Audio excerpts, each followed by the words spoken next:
አርሰናል እንደተለመደው ማለት ከሾት ኦን ታርጌት ጋር ተፎካክራ አሸንፋለች። አይ ቲንክ የሆነ የመጨረሻው ሰው የዲፍሌክሽን ምናምን ነገር የራያን ቆጥሮታል መሰለኝ። ኦን ታርጌት ማለት 3-1 አሸነፍን ማለት 3-1 አሸነፍን። አርቴታ ምን አይነት ቡድን ነው የገነባው? ማየት አስጠላኝ እኮ ትሬኒንግ ፉቴጅ እኮ ነው የሚመስለው። ምን አይነት ዶሚኔሽን ነው እንዴ? ምንድነው ቡድናችን አናየውም እንዴ? ይሆናል መጓጓት ምናምን የለም እኮ በቃ አንድ ከገባ አሁንማ ትንሽ ቆይቼ ማን በቃ ረፍዶ እንዲገባ ትንሽ አይቼ ረፍቶ እንዲገባ ማለት ምንድነው ቅስማቸውን ስብርብር የምታረገው?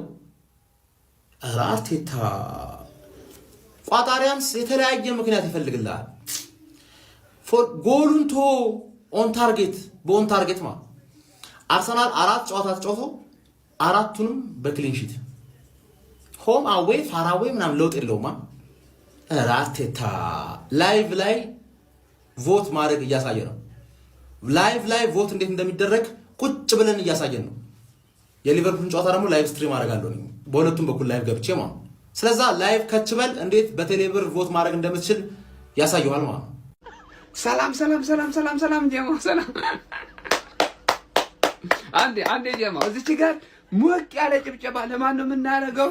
ለዚህ ድንቅ አጥቂ ጀማው፣ ለዚህ ድንቅ አጥቂ ከአሁን በኋላ እናት የወለደችው ይሄ ልጅ ስለ 8 ቁጥር ምናምን የማል ሜዳ ተጫዋች ነው ምናምን ብለህ እንዳታወራ። በቃ አሁን ቪክቶሪያ ኬሬሽ ሌላ ስራ ቢፈልግ ምን ይመስላችኋል ጀማው? እውነት ነው የምላችሁ፣ ለጥቂት ጊዜ እኮ ነው ይሄ ልጅ ማለት ነው ድል ሊሰጠው ይገባል። እንዴ ተመልከት ቡድናችንን ደግሞ 3-0 ማን ልጥፍ በቃ ስላቪያን ብረ ማለኛ ብርቅ አይደለም እንዲህ መንቀውጥበት ምናምን እኮ ውጤት ሆኖ እኮ አይደለም ግን እንችላለን። በቃ የዘንድሮ ቲም ምን ያህል ቆራጥ እንደሆነ ለትልቁም ሆነ ለትንሹ በምን አይነት ጥንቃቄ ተዘጋጅቶ እንደመጣ ተመልከት። ዛሬም ክሊንሺት ይዘን ወጣን። በቃ እኔ ማለት ነው አሁን እኔ ቡድን ራሱ ሊደብረኝ ነው ለመሰለ ጎል አይገባብንም። ለምንድን ነው የማይገባብን?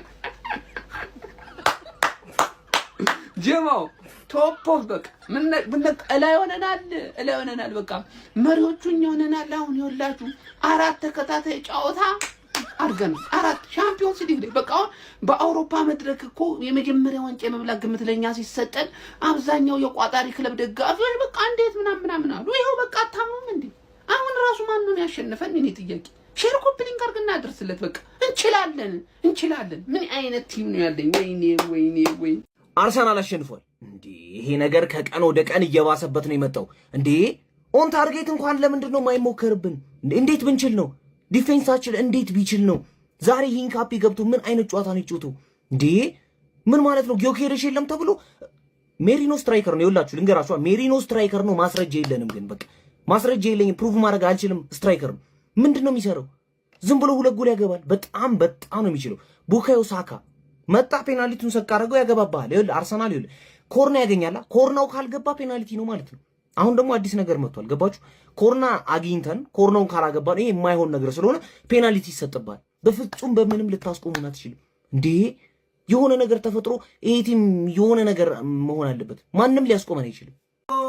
ሚኬል ሜሪኖ ቪክተር ዮኬሬስ የለም ችግር የለውም። 6 ቁጥሩን ወደ 9 ቀይረን እንደበድብሃለን። ምን አይነት ቨርሳቲሊቲ ነው ግን ይሄ ሰው የሚሰጠን! ጎሎቹ እኮ ማለት ነው ጋይስ ሁለቱም ትክክለኛ አጥቂ የምትሏቸው ሰዎች የሌላቸው አይነት ቴክኒካል አጨራረስ እኮ ነው። የሚገርም አጨራረስ። ሁለተኛውማ ደብሮት ማለት ነው ጀርባውን ሰጥቶ ነው ሊያገባበት። እንችላለን፣ እንረመርምሃለን። ሁሌም እየመጣው እነግርሃለሁ። ቡካዮ ሳካ ከጉዳት ነፃ ሆኖ የአርሰናል ቋሚ አሰላለፍ ላይ ካለ ባላንዶር ላይ ጠብቀው። እደጋግመዋለሁ። ቡካዮ ሳካ ዛሬም ለክለባችን ጎል በማስቆጠር ታሪክ ሰርቷል። ለተከታታይ 4 የቻምፒዮንስ ሊግ ላይ ለክለባችን ጎል ያስቆጠረ የመጀመሪያው ተጫዋች ሆኗል። ኑሪልን። ሌላው ዛሬ በክለባችን ስም ታሪክ የሰራው ተጫዋች የ15 ዓመት ከ308 ቀን ማክስ ዶማን በቻምፒዮንስ ሊግ ታሪክ እጅግ በጣም ወጣቱ ተጫዋች በመሆን ታሪክ ሰርቷል። ገብቶ ራሱ የሚያሳየው ትንሿ ነገር እጅግ በጣም ምን ያህል አቅም እንዳለው ማሳየት ይችላል ይሄ ልጅ። ቶቶ ስፖርት ላይ ደግሞ ዲፖዚት ስታደርግ ስፒን አለለ በየቀኑ እስከ 50 ሺህ ብር የሚያሸልም እንዲሁም ደግሞ ቺከን ሮድ አለ ፋሚሊ ቶቶ ስፖርትን እየተቀላቀላችሁ ዛሬ ማለት ነው መጨረሻ ሰከንድ ሲቀረው የተልከሰከሰ ኳስ ኦን ታርጌት ተባለበት። እንዴት ያንን ኳስ ኦን ታርጌት ብለው ይመዘግባሉ? አርሰናል ልክ አይደለም። ሊመረመር ይገባል፣ ሊጠና ይገባል ጋይስ። በትላልቅ ስቴጅ ላይ ራሱ እየተጫወተ ጎል አይደለም ሊሞከርበት አልቻለም። አረ እንለያለን። አሁን ጨዋታ አለ፣ ጸዴ ጨዋታ አለ። በጣም ተቃጥ ያሉ ጀሙ በቃ ስቃጥር ብቻ ነው ደስ የሚላችሁ አይደለም። ባርሰናል ሙሉ እንደተሰሰትኩኝ ነው። በምሽቱ ጠባቂ ጨዋታ ስላቪያ ብራም ሜዳ ድረስ ሄደን 3-0 ሰጥተነው መተናል። እየተናደድኩ ያሉት ግን በእናንተ ባርሰናል ደጋፊዎች ነው እንጂ እንደዚህ ቺፕቻ አርሰናል ደጋፊዎች ትብብራችን ለመቼ ነው? አርሰናል እኮ የተወዳደረ የሚገኘው ጎስትን ቲክቶክ ክሬቲቭ አዋርድ ላይ እየገባን እንምረጠው። እንዴት ነው የምንመርጠው ለምትዩኝ ደግሞ ጎስት ከስራ አካውንቱ ሜንሽን አድርግላችኋለሁ። የመጀመሪያው ቪዲዮ ላይ እየመጣችሁ ሁሉ ነገር ፕሮሰሱ ዛሬ ስላላላችሁ ጎስት የገባችሁ ተመርጣላችሁ። 20 ብር ደግሞ ለክለቡ ለአርሰናል የሚያጣ አርሰናል ደጋፊ አለ ብዬ አላስብም። ጀሞ አሁን ካልተባበር መች ልተባበር ነው? ዳይ ወደ ቡት እንዴ ኮፒ ሊንክ ያደርጋችሁ ሼር አድርጉላችሁ ለሁሉም የአርሰናል ደጋፊዎች። ስኳድ እንዲህ ነው የሚያስጠላ ማለት እንዲህ ሞልቶ ተትረፍፎ ኦቨር ቤንች ተቀምጧል። የሚገርም ስኳድ ዛሬ አርሰናል በስኳድ ጥራት ብቻ አሸነፈ። በስኳድ ጥራት መስኪራ የሚባሉ ልጆች እንዴት በምን አንጅቱ ሊያስቀምጠው ነው ጀማው? በምን አንጅቱ በእግሩ ሲጫወት የአየር ኳስ አጠቃቀሙ ከፕሬስ እንዴት እንደሚያመልጥ ሰከን ያለ ተጫዋች ሳሊባን ደቀተከው። የአርሰናል ደጋፊ እኮ ሳሊባ መጎዳቱን ረስቶታል። የሚገርም አተካክ ማለት ነው። መስኪራ በቃ የሚገርም ቅመም የሆነች ተጫዋች፣ ረጋ ብላ የምትጮስ ተጫዋች፣ የእውነት በቃ የሚገርም ቅልጥፍ ያለ ማርቲኔሊ ባይዘው ስቶት ነበር። ፈጣሪ አትርፉት ነው ከአርሰናል ደጋፊ አፍ ለትንሽ ፈጣሪ አትርፉት ነው። ሁሉም ቀረው 2-0 አሸንፋችኋል። ይመቻችሁ። ኮንግራዊ ብያችኋለን። ነገ ሊቨርፑል ይቀጥላል። አጥቂው ላይ ጥያቄ የሚያዝ ይሄ ሰውዬ አላርፍ ብሏል። ሲጀምር በቃ የአርሰናል ቤትን በምቾት እያናገ ያለ አንዱ ተጫዋች ሚኖር ሜሬኖ ነው። ያራዳ ልጅ ማለት ገና ለገኔው ኬሬጅ ተጎዳ ተብሎ ቢገባ 2 ጎሎችን የመጀመሪያው ጎል አብሶ ኦፍሳይድ አጠባበቁ በቃ አረመኔ አጥቂ ሆኖ ቁጭ አለ። ያራዳ ልጅ መሀል ሜዳው በጣም ወረፋ በዝቶበታል። ወደ አጥቂዎቹ ነው መምጣት ያለበት ይሄ ሰውዬ ምንም ጥያቄ በሌለው መልኩ። ይሄ ለአርቴታ ዛሬ ከዚህ በፊት ብያቸዋል። ተጫዋቾች ሜዳ ውስጥ ነው የሚናገሩት። በግንባሩ ደግሞ የተናገረ ተጫዋች ይሄ ነው። ሌላኛ ያራዳ ልጅ አስረግጦ ደብዳቤውን ጽፎለታል። ከዚህ በኋላ አርቴታ ነው ይሄንን የሚቀበለው። እስቲ ዛሬ ስላቪያ ብራጋዎች የሆነ ነገር ያርጉ ብሎ ፔናልቲ ቢያሰጥ ኡታና ጫጫታ ይቅር እንደውም ከልከለኗል አለ። ፔናልቲ ጥገና ያዝ ብለው 3-0 ይዞ ውጤቱን ይዞ ተመልሶ አርሰናል በየትኛውም ውድድር ያራዳ ልጅ ማለት ነው ጎል የሚያገባበት ክለብ ጠፍቷል። ምንም ጥያቄ በሌለው መልኩ ጎል የሚያገባበት ክለብ ጠፍቷል። እስቲ ሐሳብ አስተያየታችሁን ኮሜንት ላይ ያስቀመጣችሁ። የፕላስ ምልክቱ እናንተ ነች። በደም ሼር ኮፕሊንክ ይደረግ። አረ ወገና ጨብጭብ እንዴ! ይሄን ቡድን ቆይ የትኛው ቡድን መጥቶ ነው የሚያስቆመው? የሚኬል አርቴታ አርሰናል በአራተኛ ዙር የአውሮፓ ሻምፒዮንስ ሊግ ጨዋታ ዛሬም ስላቪያ ፕራን ከሜዳ ውጪ ተጉዞ በመቅጠም 3-0 በሆነ ውጤት በማሸነፍ ክሊንሹትን በድጋሚ አስጠብቆ መውጣት ችሏል። በአራቱ የአውሮፓ ሻምፒዮንስ ሊግ ጨዋታዎች አራቱንም በማሸነፍ 12 ነጥቦችን በመያዝ መሪ መሆን የቻለ ሲሆን በአውሮፓ ሻምፒዮንስ ሊጉ በአራቱም ጨዋታዎች ምንም ጎሎች አልተቆጠሩበትም ማለት ነው። ይሄ በጣም የሚያስገርም ግስጋሴ ይመስለኛል። ዛሬም አንድ ኦን ታርጌት ሙከራ ብቻ ነው የተደረገበት። ግብ ጠባቂው ዴቪድ ራያ በቃ ስራ ይፈታ ያህል ነው እየተሰማኝ ያለው እኔ በግሌ ማለት ነው። ለማንኛውም ወደ ዛሬው ጨዋታ ከመምጣቴ በፊት በናና ቤት ከአንደኛ እስከ 10ኛ ለምታደርጉት ዲፖዚት እስከ 350 ብር ቦነስ ማግኘት ትችላላችሁ። በዚህ ጨዋታ ላይ ሚኬል መሪኖ ለመድፈኞቹ አርሰናሎች 2 ጎሎችን ማስቆጠር ይቻሉ ሲሆን ቡካዮ ሳካ የጨዋታውን የመጀመሪያ ጎል በ32ኛው ደቂቃ ላይ በፔናልቲ ማስቆጠር ችሎ ነበር። ሚኬል መሪኖ አማካይ ሆኖ ማለት ነው በቃ ቦክስ ውስጥ በይሳት እንደሱ ፕሬዘንስ ያለው አስፈሪ ተጫዋች አለ ብዬ አላስብም። እንደ ፎልስ ናይን በተሰጠው ሚና ላይ በእያንዳንዱ ጨዋታዎች ሙቭመንቶቹ የአየር ላይ ኳሶችን የሚጠቀምበት መንገድ በጣም አስፈሪ ነው ማለት ይቻላል። በአጠቃላይ እንደ ቡድን አርሰናል የአየር ላይ ኳሶችን ከማዕዘን ምት ሆነ ከየትኛውም አይነት መንገድ ተሻጋሪ ኳስ ከሆነ ጎል ለማስቆጠር አስፈሪ ቡድን እንደሆነ እየተመለከተን የምንገኘው። ዳውማንም በዚህ ጨዋታ ላይ ተቀይሮ በመግባት በአውሮፓ ሻምፒዮንስ ሊግ ታሪክ በእድሜ ትንሹ ተጫዋች መሆን ችሏል በመጫወት ማለት ነው። ለማንኛውም ስለዚህ በጣም አስፈሪ ስለሆነ የሚኬል አርቴታ አርሰናል ምን ትላላችሁ? ዘንድሮ ካደረጋቸው 16 ጨዋታዎች በ13ቱ ክሊንሺት አስጠብቆ ነው መውጣት ይቻላል። ይሄ በጣም ለማመን የሚቸግር ቁጥር ይመስለኛል። ለማንኛውም ስለዚህ ቡድን ምን ትላላችሁ? ያላችሁን ሀሳብ ኮሜንት ሴክሽን ላይ አካፍሉኝ። የፕላስ ምልክቱን በመጫን ፈጣን አዳዲስ የሆኑ እግር ኳስ መረጃዎችን ማግኘት ትችላላችሁ። በቃ ባጭሩ ልንገራችሁ ከዚህ ጨዋታ አርሰናል ቤት ያየሁት ነገር ምንድነው?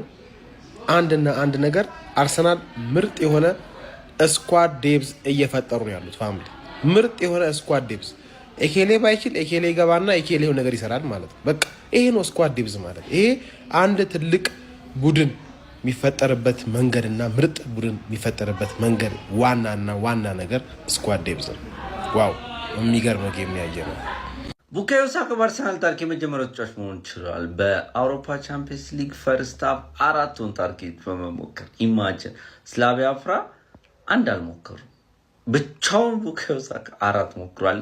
በአርሰናል ታሪክ እነ ቴሪ ሄንሪ በነበሩት አርሰናል ታሪክ ተደርጎ ያውቅም። በቻምፒየንስ ሊግ ወጥታ መመዝገብ ከጀመረበት ከ2003-4 ጀምሮ ማለት ነው። እና ምን አይነት የአርሰናል ሶሊዲቲ ነው! ግርማም ገባ ከበደም ገባ እንደዚሁ ናቸው።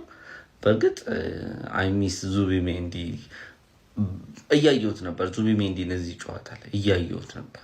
ኖርጋርድ ኗኔሪ ምናምን ያው ሂንካፔ ራሱ በካላፊ ወደዳሉ። በእርግጥ አዳዲስ ናቸው፣ ገና ወደፊት ሻይን ሊያደርጉ ይችላሉ። ግን አርሰናል በስትራክቸር ነው የሚጫወተው እና ደግሞ እንደተለመደው ሀሪፍ ስፖርት አሁንም የማታ ነፍ ጨዋታዎች አሉ።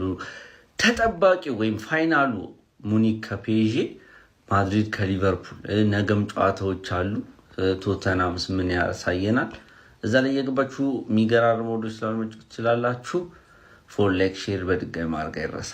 አርሰናልን የሚያቆመው ታቷል ጋይስ። እንግዲህ ወደ ፎርቱና አሬና ያቀናው የአርቴታው ሰራዊት እንግዲህ እንደተጠበቀው በስላቪያ ፕራሃ ላይ 3 ግቦችን ማዝነብ ችሏል። ሜሪኖ አጥቂ ነው ወይስ አማካይ ነው የሚያዙ ፐርፎርማንስ ማሳየቱን ቀጥሏል። 2 ድንቅ ከአጥቂ የሚጠበቁ ጎሎችን ያስቆጠረው። ድንቅ ስላችሁ የጎሎቹ ውበትን ለመግለጽ ሳይሆን ከአንድ ምርጥ አጥቂ የሚጠበቅ የቦታ አያያዝና ቦታ አጠባበቅ ነው ጎሎቹ የሚያሳዩት ማለት ነው። ሳካም 1 ፔናልቲ ጨምሮ ጨዋታውን 3-0 አሸንፈዋል። ካልተሳሳትኩ እንግዲህ 8ኛ ጨዋታቸውን ጎል ሳይቆጠርባቸው እየሄዱ ይገኛሉ የአርቴታው ቲም አርሰናል። በዚህ ሌላ የሚገርመው ነገር ደግሞ ምንድነው ጨዋታውን ሙሉ በሙሉ ዶሚኔት አድርገው የወጡት 60% ቦል ፖዚሽን ነበራቸው። እንደምታዩት 7 ሽቶን ታርጌት ነበራቸው በጨዋታው ላይ 2 ኳስ ብቻ የተሞከረባቸው። 2 መሞከሩ ራሱ ገርሞኛል። ሰሞኑን እያሳያሉት በመከላከል ብቃታቸው ማለት ነው። እና ለማንኛውም ብቻ አሪፍ ጨዋታ ነበረ ለአርሰናል። ኮንፊደንስ ቢልድ የሚያደርግ ጨዋታ ነው። እንግዲህ ቀጣይ አርሰናል ጨዋታው ከሰንደርላንድ ጋር ቅዳሜ በፕሪሚየር ሊግ የሚያደርግ ይሆናል። ከዛም በኋላ ቀጣይ የቻምፒዮንስ ሊግ ጨዋታ ደግሞ ከባየር ሙኒክ ጋር ነው። ያው ትንሽ ቆየት ብሎ ከኢንተርናሽናል ብሬክ በኋላ ነው። እንግዲህ ይህን ሞመንተም አርሰናል ያስቀጥላል ወይስ መሀል ላይ ይዋዥቃል የሚለውን ምንመለከት ይሆናል። ለማንኛውም የአርሰናል ደጋፊዎች በዚህ ውጤት እንኳን ደስ አላችሁ ጋይስ። እርገጠው በደንብ ኮፒ ሊንኩን አሸንፈናል 3-0 በሆነ ውጤት። ዛሬም ክሊንሺት አስጠብቀናል። ስለ ጨዋታው አንዳንድ ሀሳቦችን እሰጣለሁ። እናንተ ግን ቮት እያረጋችሁ በዚህ ቪዲዮ መሰረት ቮት እያረጋችሁ የመጀመሪያው ሀሳቤን ስነግራችሁ ማክስ ዳውማን የሻምፒየንስ ሊጉ ወጣቱና ትንሹ ተጫዋች በመሆን ሪከርድ ይዟል። በአርሰናልም ሆነ በሻምፒየንስ ሊግ ታሪክ በትንሽ እድሜው የተጫወተ ተጫዋች። ከዛ ውጭ ግን ሜሪኖ ምንድን ነው የሚሰራው? ሜሪኖ በቃ ለመሃል አይሆንም፣ አጥቂ ነው።